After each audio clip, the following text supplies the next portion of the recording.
What an insane couple of days of football we have just witnessed. 2 draws in the one round. First, we saw Hawthorn and Collingwood break history by drawing for the second time this season.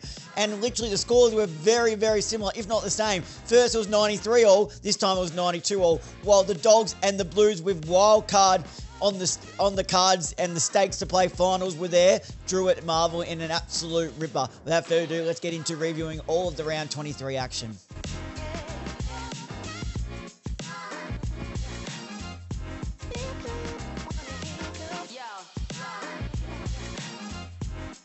Hello, everybody, and welcome back to the Up the Guts podcast. Joining you as always is your host, Trent Dioldi. Some of you might know me as Tricky, and this is the review episode. Now, you might notice normally what we do is we do a Sunday episode where we review all the games from Thursday to Saturday. So we didn't have a Thursday night game this week because of the AFLW game, and also it's finals footy in the local league for the Outer East Football Netball League. So I actually called a total of 4 games this weekend. So one yesterday between Officer and Infinity Creek with absolute thriller. Make sure to go ahead and have a look at my personal socials at Trent Dalton to have a look at the Brody Snooks absolute hanger we did there. And then I did 3 games back to back today in the junior grand finals with the under 14s girls, under 16 Rangers, and then the under 16 girls. So just have not had enough time to get that one episode out. So what we're going to do, we're going to cram it all in into the one go.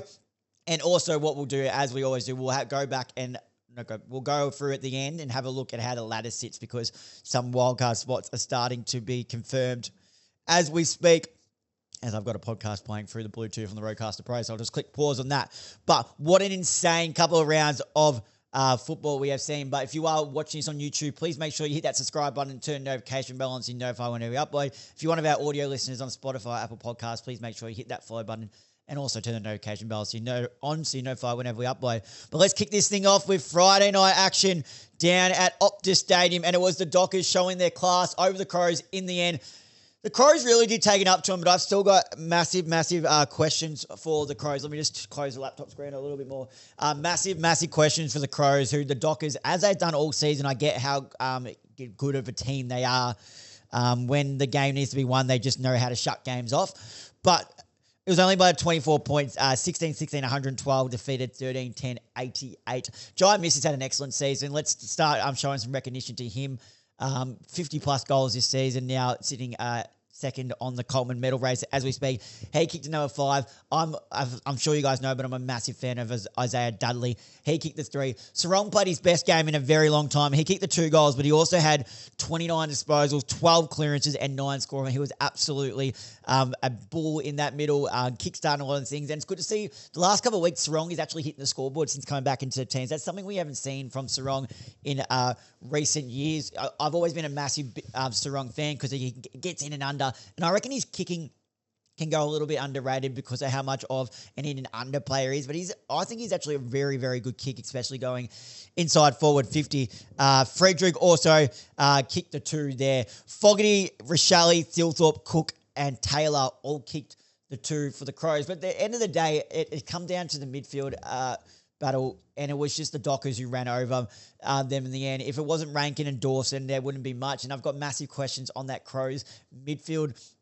Dawson and Rankin are really, really good players, but there has been proven, and the talk was when the Crows were on fire, and starting to really shake the competition, it was because they were bringing elite pressure off the charts around the footy. And the question was always going to be, can they sustain this pressure? Because it's hard to back this week in, week out. Bodies are going to get sore. Sam Berry was having excellent and providing that tackling pressure through the middle. But other than Dawson and Rankin, I think Berry's had a good season, but it goes to the lower ranks. So your Berries, your Peatling, still love to see Curtin run through the middle a bit more. And bottom line is, the thoughts of Thilthorpe and Fogarty just aren't firing on a consistent enough basis. Tex Walker now retiring. It's going to be up to them for the future. Can they rely on them is going to be the massive question. Like Sarong, Brayshaw, another leader of the club, 27 disposals, a goal, 8 score rolls, and 6 tackles. And Bolton kickstarted a lot of plays. Listen to some of these stats. 27 disposals, kicked a goal, 15 inside 50s. That is huge. So front forward to centre player, as we know he is. 3 goal assists, 9 score runs, and a whopping 929 metres gained. He's another one. He's had an excellent season. Rankin backed up his performance last week and again shows Not only is he a full-time mid, I think we've known for a while that he's a full-time midfielder, but he's now showing he's a midfielder who can find plenty of the ball. 39 disposals, a goal, 10 clearances, 13 score involved, and 719 metres game. But Dawson also had 27, 10 clearances, 8 tackles. Did cop a harsh shot to the ribs, thought he was going to be out for the game, but fought through it. He's one of the toughest players in the competition, I think, physically and mentally through what he has been through this season, without a doubt.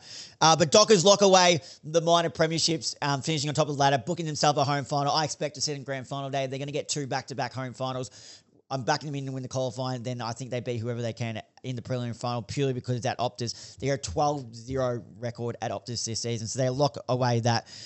Josh Tracy, we mentioned Jai Miss. Josh Tracy had an almost night. He's probably the best contested mark in the competition. He took 11 marks, but only kicked the 1 goal for. And this was why this was such a must-win game for the Crows. And it was always going to be, sorry, a bit of a cold after calling all the games. But why it was always going to be hard coming up to Optus, Crows needed to win this to lock in a top 6 spot. There's no guarantee that they finish top 6 now. They might have to play off in a wild card weekend. We've seen how inconsistent they can be. The Dockers, and like I said, when the Dockers overran them, just listen to this stat. The Dockers in the last term from the middle won the clearances 7-1. So that's why I've got massive questions on his Adelaide Crows midfield. Can we trust? I think the Dockers are starting to fade away a little bit. I don't think they're as good as we've. No, how am I going to word this?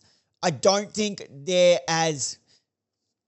Whether they're not fading away, but taking it back a notch as we get into the back season, resting a bit more players. But they're not that lock for the premiership as they probably were talked about 6 weeks ago. And I was one of them. I'm not going to lie. I was one of them, but I'm still thinking the likes of Brisbane can really push them forward.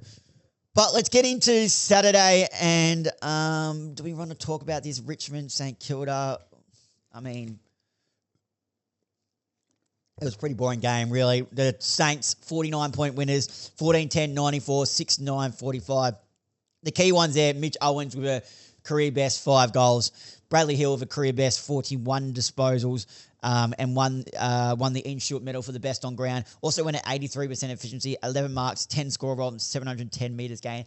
Another one who had a career best game was Max Hall, and I'm big on Max Hall, the way he can find the footy, but also create scores and impact the scoreboard himself. He had 40 disposals as well, going 85% efficiency and 1 goal. The only talking point I'd probably take out of this game was that it's Nathan Broad and Dion Precia's final games as a Tiger. Nathan Broad's retired. Dion Precia has said he wants to go on in 2027, which is really interesting considering his body and his recent, well, not recent, through his whole career, all the soft tissue injuries that he has, he just hasn't been able to consistently get on the park. So does a club want to take that on? I'm not too sure. But he is willing to try and play on in 2027. Interesting to see if a club takes that on. Then we head out to Marvel. So there's 5 games on Saturday. North Melbourne v Geelong, and North pushed the Cats as far as they could, getting out to a fly, kicking 7 goals in the first quarter, but then just went to sleep in the second quarter, or the Cats did the Cats turn on? Either way, Cats came out and kicked 9 goals in the second term to really give them back the lead at halftime. At one point, the Kangas were leading the clearances 18-4, but it was a really good effort for the Kangas. Just so disappointed they let that come back in the second term. They'll be very disappointed with that. Larky finally found his kicking boots again and kicked 5. Darling kicked 4. Trembath kicked 3. Simpkin kicked 2 as well. Manor and Blixar, someone we would not normally notice, kicking multiple goals. Both kicked 3 each, as did Polkinghorne. Neil kicked 2. Dangerfield kicked 2. Edwards kicked 2 as well. Simpkin playing a bit more midfield time, especially in that second half, was the reason why they were fighting their way back. 26 disposals, kicked the 2 goals, had 8 clearances and 9 score runs. So O'Sullivan was just throwing his head around everywhere.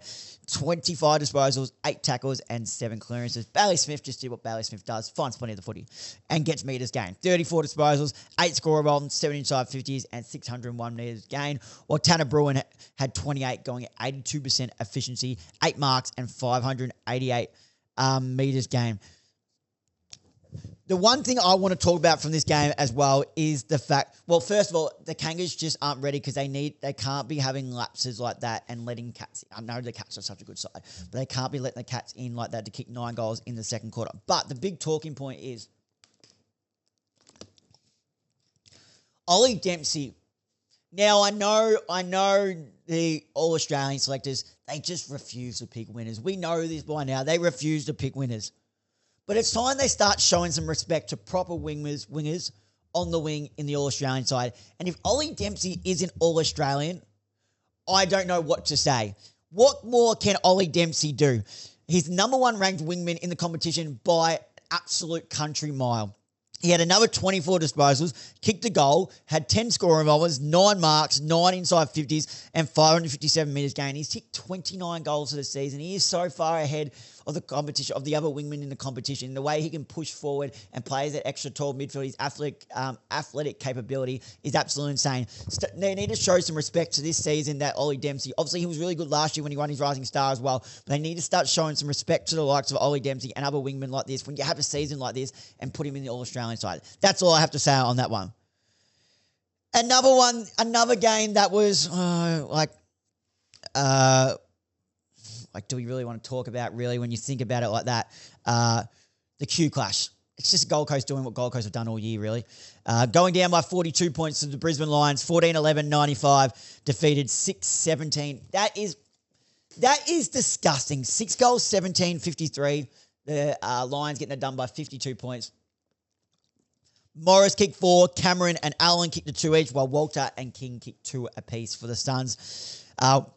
Will Ashcroft won his second Marcus Ashcroft medal. What a star he's been. 2 Marcus Ashcroft medals, 2 Norm Smith medals now, 2 premierships. He's All-Australian this year. I don't care what anyone says. I don't care if he sits on the bench, but find a way to get him in this All-Australian squad. He's an absolute superstar. 31 disposals, kicked a goal, and had 7 score wrong. Zach Bailey had 27.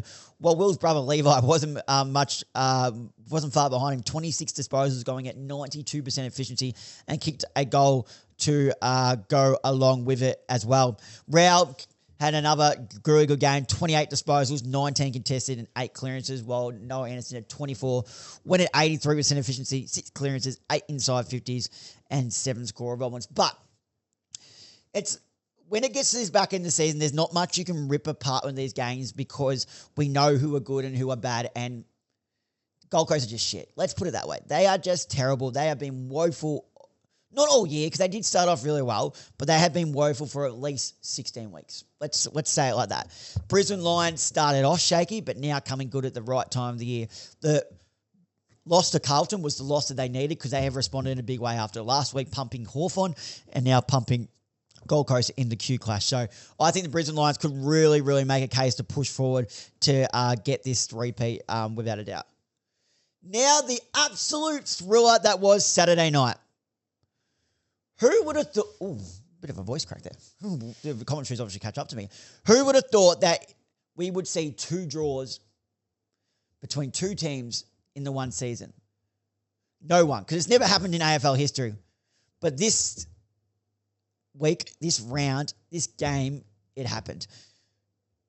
Hawthorn tied with Collingwood. It's 13-14-92 to 13-14-92. Now, I'm big on... Everyone keeps talking about Hawthorn are a premiership threat. Hawthorn are this, Hawthorn are that. Now, you know I have been harsh on Hawthorn, and this is why. If Hawthorn are a premiership threat, they should not be tying with a team like Collingwood. Yes, I'm a Collingwood supporter, but I'm not dumb. I'm not naive. We are not exceptionally skilled. What we are is we're well coached, we're well drilled, and we're well structured. That's all. And Craig McRae gives them the belief. Absolutely love Craig McRae telling everyone to get up, act like winners has always been his mantra, and he's never faded away from that. So that was really good to see. But Hawthorn need to be winning these games and winning these games comfortably if they are this so-called premiership threat. I know Will, former co-host of the show, was very, very poor with... very, very disappointed with this game is what I should be saying. When we were even trying to talk about it to him in the group chat, he goes, "Don't want to talk about it. We're shit."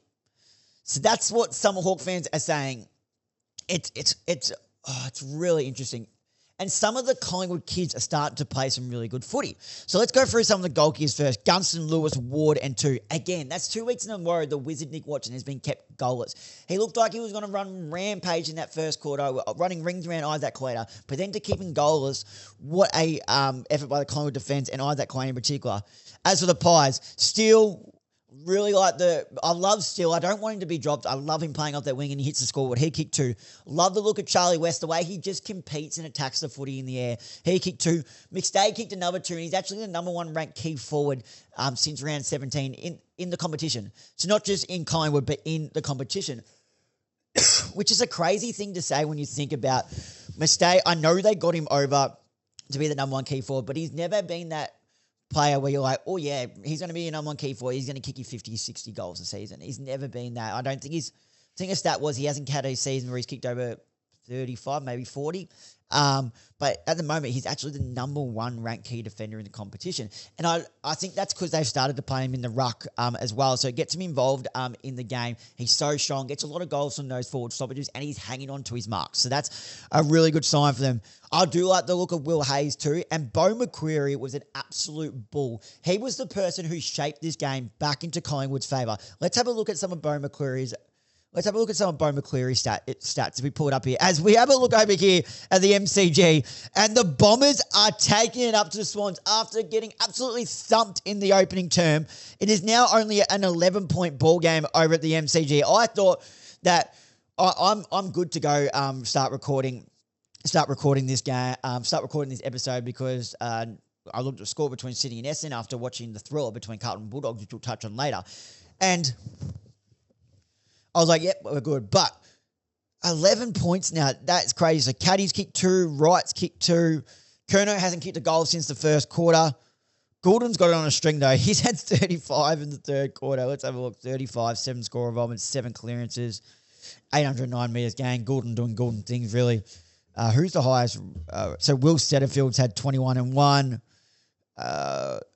Yeah, so they're really just taking it up. So no real big stat getters, but they're just taking it up to the Swans. And Swans is another one we need to be worried about for. But what I was doing was I was going to have a look at Beau McCreary's stats if we pull this one up here. This is what Beau McCreary is capable of sometimes. When I say sometimes, he's got it in him to be able to put these games together, but we only see it in glimpses. He finally put a whole game together. He had 22 disposals, kicked the 1 goal 2, laid 12 tackles. That is enormous. 12 tackles, started playing some midfield time too. 2 goal assists, 10 score involvements. Had the 3 clearances they've got him down for here and 520 metres game. But his last term, let's have a look at his last term. In his last quarter, he had 9. Oh, so all his clearances came in the last quarter. In the last quarter, he had 9 disposals, 5 tackles, 4 score involvements, and 3 clearances. This is why Tasmania are throwing big packets at him, but we haven't been able to see it. We know he's got it in him, but he just hasn't been able to do it on a consistent basis. He was an absolute bull for the Pies. As we go down to the other ones, Impey, bit of a slump, but he came back a bit, 25, 8 score involvements. Newcombe tried his hardest though, 24. He's another one that needs to be in the All-Australian side, I think. Or if he misses out, it's very, very stiff. 24 disposals, 14 contested, a goal and 9 score runs. Nick Dacos just did what Nick Dacos does, and some of his kicking was absolutely unbelievable. There was one in the final term where he got it off a handball from a pack, worked his way back, spun around, assess the situation, and just split 3 people in the middle, hit up Dan Houston to kick the goal. And now I know you guys are sitting here going, why are you talking about this game so much? Just because you're a Collingwood supporter. But no, it's because of the outcome of this game and what it meant for, I think it shows more about Hawthorn that they're not be able to compete with this, but it also shows that Collingwood's kids are actually okay when they play them. Josh Dacos, 30 disposals, going at 80% efficiency, 3 goal assists, and 9 scoring. The game saviour, Sam Swadling, not only did he punch that ball back in from Dylan Moore after the siren, but he had an unbelievable game off the half-back line.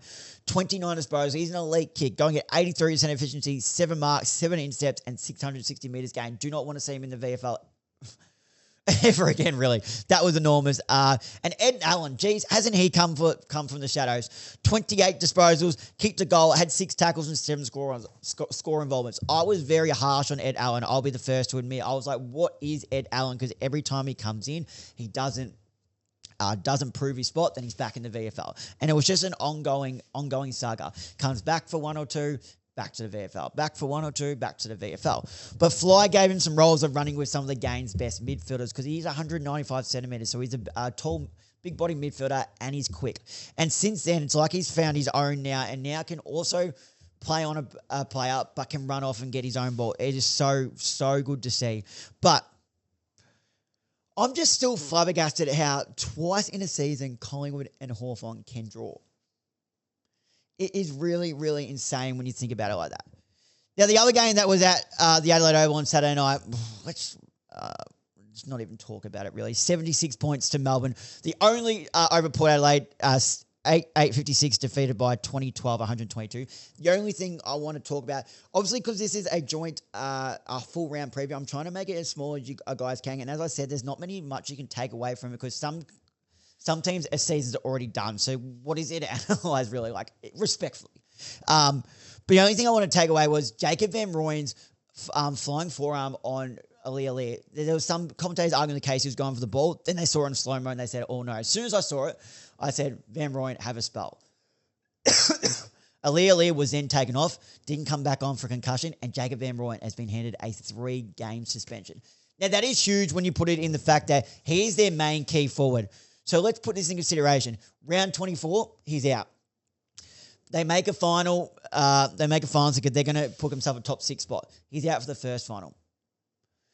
Then he's out for the second final. So I want to have a look. Where do Melbourne sit right now? I don't think they can get. Can they get top 4? Let's have a look. Right now they sit 5th. See, they could get top 4. And if they were to get top 4, let's just say for instance they were to get a top 4 spot, which would then give them the second chance. And then they were to win their qualifying final and get them to a preliminary final. They wouldn't see their main key forward, Jacob Van Rooyen, until the grand final, if they got there. That's if they got there. So it was just a silly... He didn't even need to put his arm out. It was just ridiculous. I don't know what he was thinking. But Jacob Van Rooyen has been offered a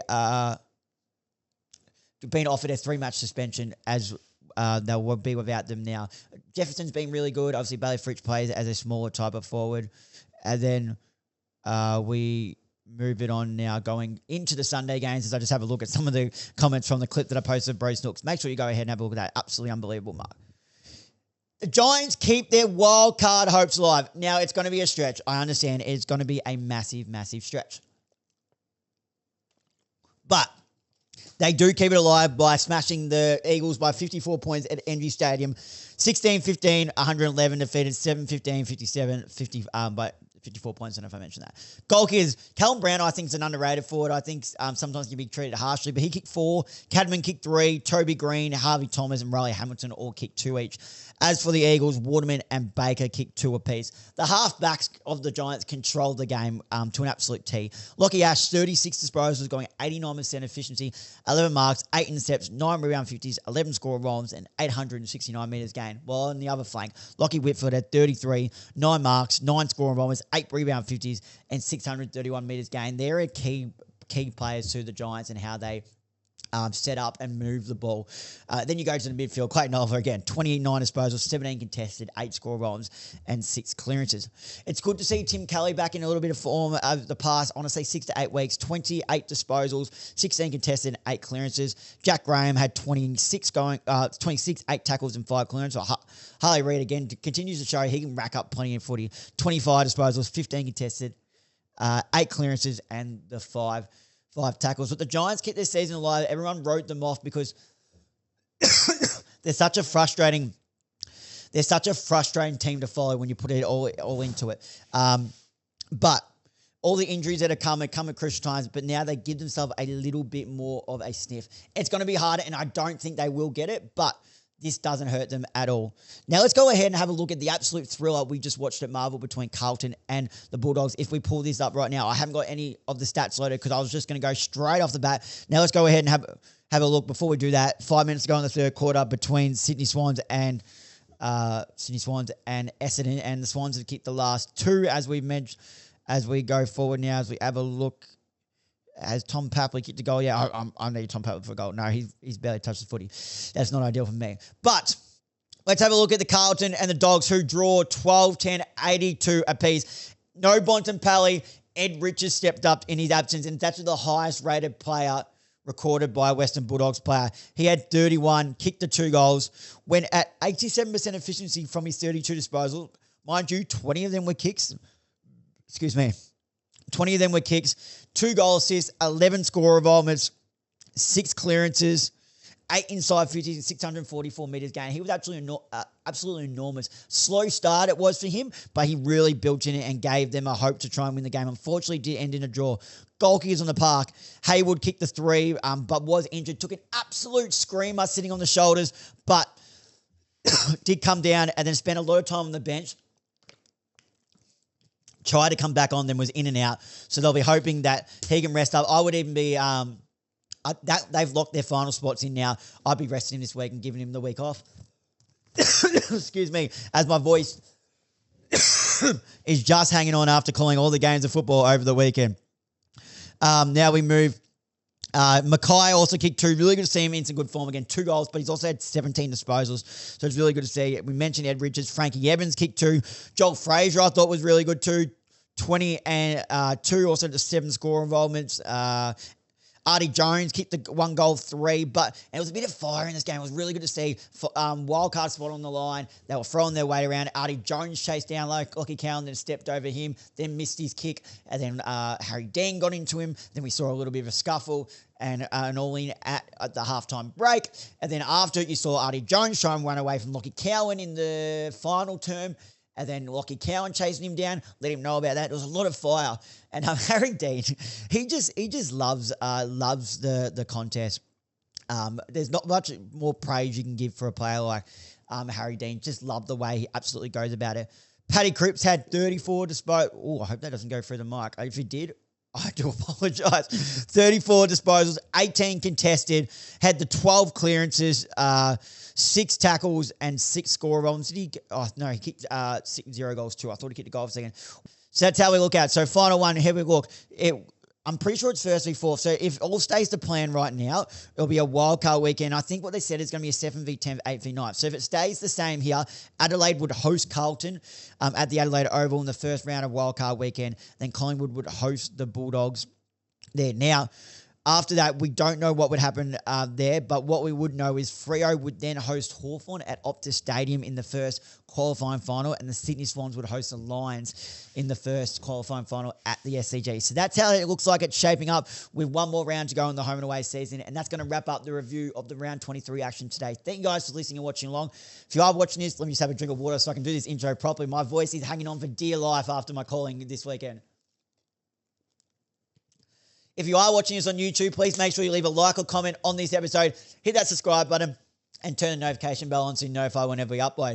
If you're listening to this via Spotify, Apple Podcasts, please make sure you hit that follow button, leave a like or comment on this episode, turn the notification bell on so you notify whenever we upload. Share this off to a mate you think might enjoy it. Finals are starting to heat up. And please, guys, remember to leave a 5-star rating on the show so you, as it does help push the show out there to newer listeners. If you want to see all the clips on the show, my highlights on my commentary in the Outer East Football Nebula League where I've called 16 quarters in 2 days, or you wanted to see me talk absolute dribble about footy, sport, you name it. Cam Green's made 100 for the Aussies and they're absolutely shitting the bed against Bangladesh. That's another story that we can talk about another time. Or you just want to see me talk absolute dribble about sport and keep up to date with all the news. Make sure you're following us on our socials at @UpTheGuts_ on Instagram and TikTok. Or we're also on Facebook. Just search Up the Guts in the search bar and we'll be the top one in there. Thank you guys for listening and watching along. Until next time, I'll see you guys then.